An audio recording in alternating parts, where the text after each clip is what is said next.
Hey, good morning, guys. Okay, so really quick, thank you for coming back to another broadcast of the Ellis Network. We're going to hop in here really fast and pick up where we left off. It's been a couple days since we talked about the North Korean defector that left North Korea last week that got shot several times and landed in South Korea. For anyone else that has not picked up on that story since last time listening to me talk about it, last we knew he was in critical condition. He was basically not on life support, but they were struggling to keep him alive. He is stable now. I don't think that they're still trying to get questions as to why he defected. That's not important at the moment. This guy is still suffering. He's still fighting for his life, if I should say. North Korea defector found to have enormous parasites in him. And this is coming from BBC. And when I first heard about this story, I typed it into the search bar, and there's multiple media outlets, whether or not it's alternative news media outlets or even mainstream media. They have some kind of knowledge on this. So you could type it in. Again, I'll post the article in the description for you guys. And I'll go ahead and post another article from a different place that's coexisting with this, just so you guys can see that this is what's being talked about. But the defector from North Korea, we've known that they've been trying to remove bullets and they've been doing multiple surgeries on him. Well, come to find out that this defecting soldier has massive parasites in his body, worms. The defector crossed the demilitarized zone on Monday, but was shot several times by North Korean border guards. Again, there was more than 40 shots fired at this individual. Doctors say the patient is stable, but an enormous number of worms in his body are contaminating his wounds and making his situation worse. So hearing about this might give us a little more in-depth into living life in Korea. The eating habits, how is this being possible? We know that North Korea, it's a very, very poor country.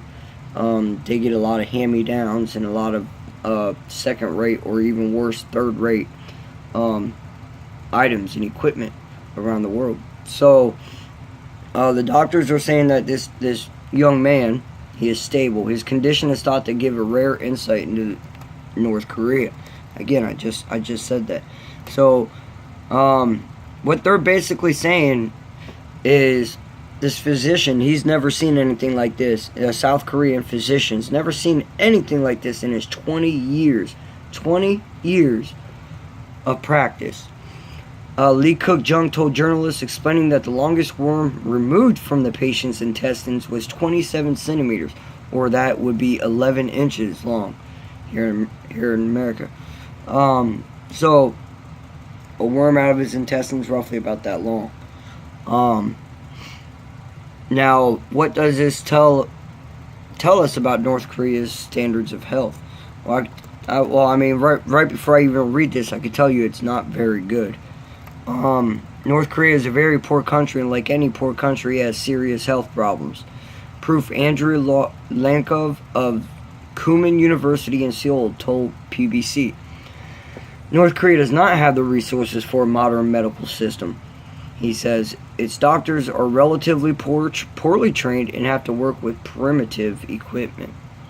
In 2015, South Korean researchers studied the health records of North Korean defectors who had visited the hospital in Shannon between 2006 and 2014.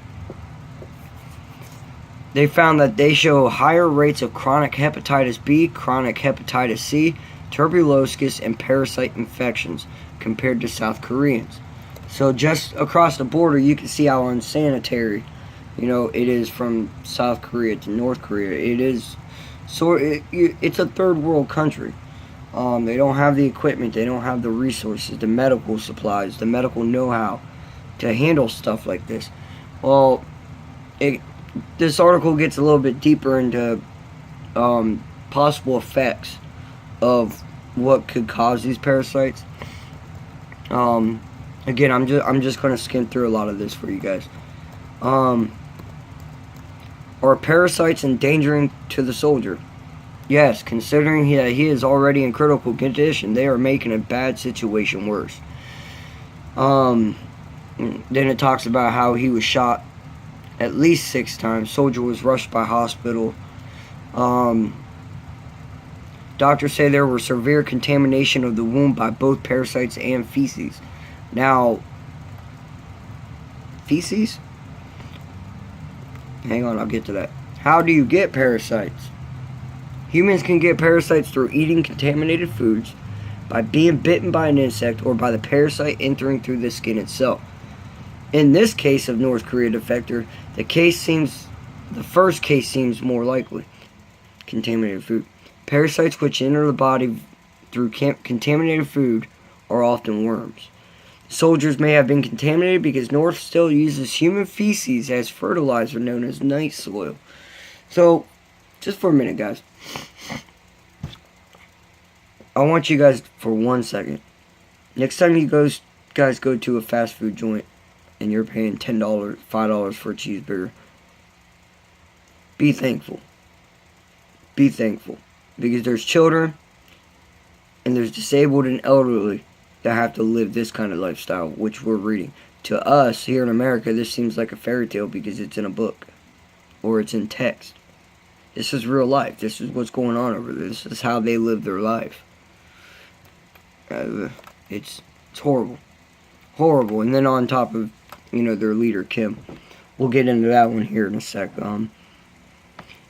If these feces are untreated and fertilized vegetables are later eaten uncooked, the parasites get into the mouth and intestines of the person. So they're taking crops.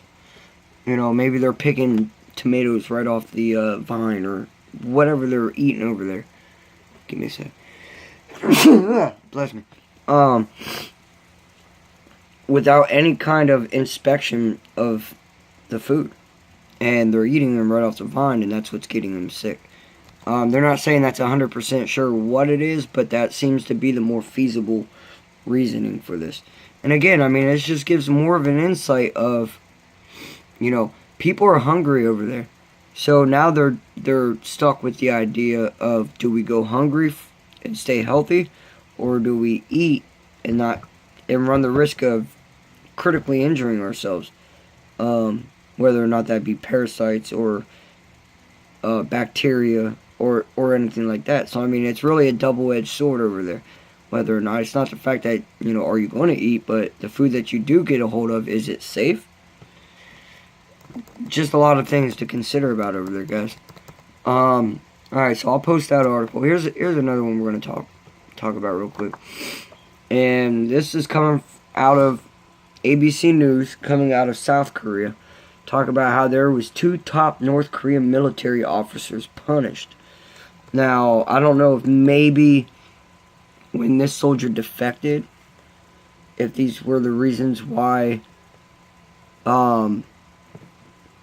these generals were punished.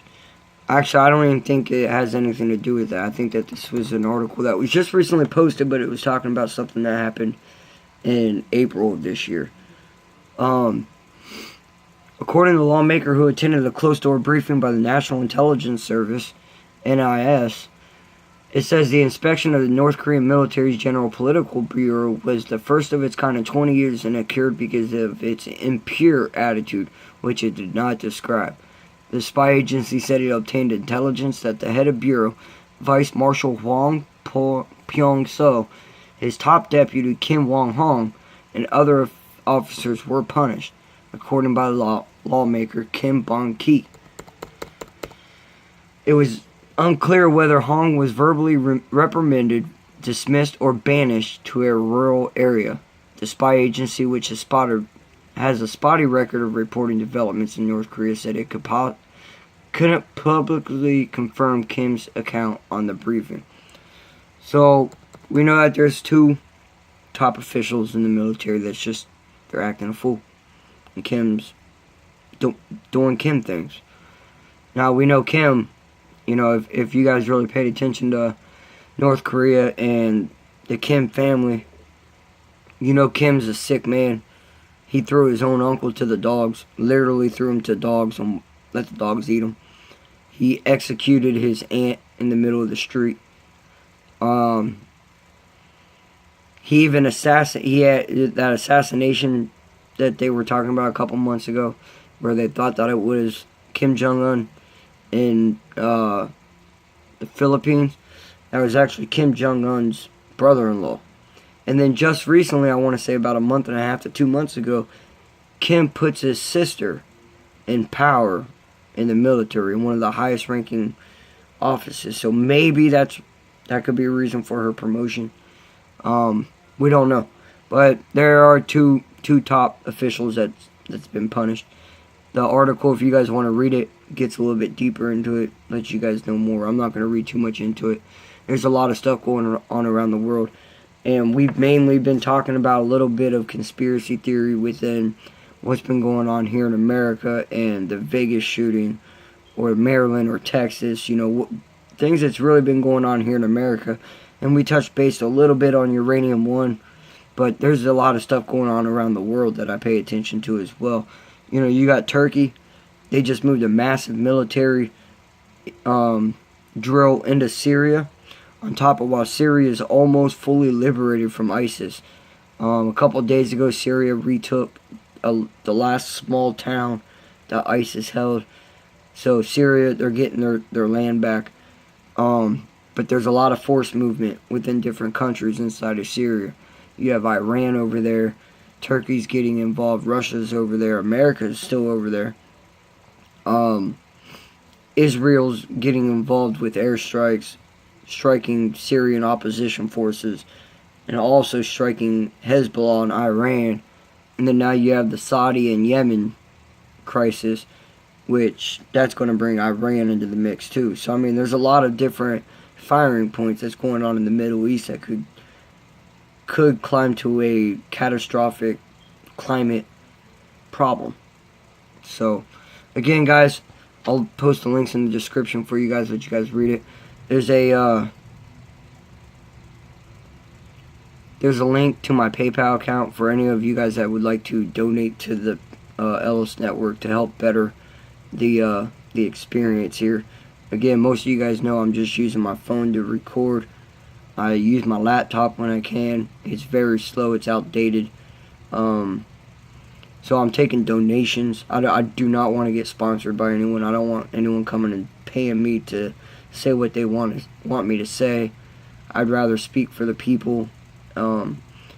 Make a donation. I stay true to you guys. So again, no pressure. You don't have to donate, but it's there if you would like. Alright, thanks for the support, guys. Thanks for the shares and the subscriptions. I greatly appreciate it. And thank you for networking with me, messaging me, letting me know about new news, new information. It's greatly appreciated, guys. Alright, good morning, and I'll see you guys later.